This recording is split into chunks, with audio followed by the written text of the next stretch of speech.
Our other top story tonight, the future of Nights of Lights in St. Augustine was the main topic of discussion at tonight's City Commission meeting. And while the beloved holiday light display brings tourists from all over the world, people who live in the city say it's become a big safety concern over the years. Christina Burgess joins us live tonight from St. Augustine. So Christina, what concerns are people there in St. Augustine sharing with you about Nights of Lights?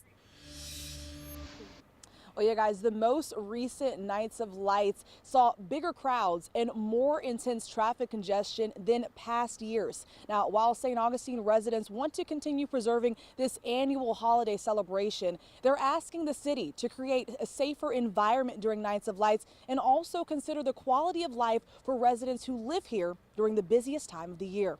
The Nights of Lights, in the beginning, they were lovely. Now they're a horror. They're the Nights of Fright.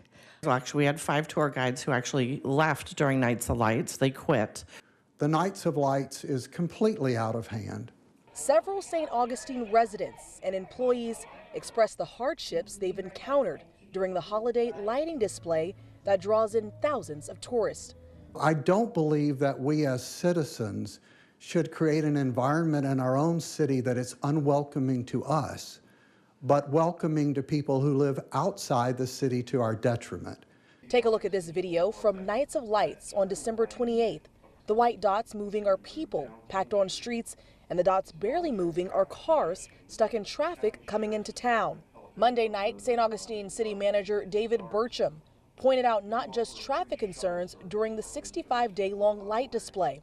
There's also not enough parking and restrooms, long shuttle wait times, emergency response delays, and overcrowding. If we assume that these large crowds are the new normal, it wasn't just an anomaly for the Nights of Lights event, then we need to know what kind of resources we need from now on for all of our events. Burcham did have solutions to these problems.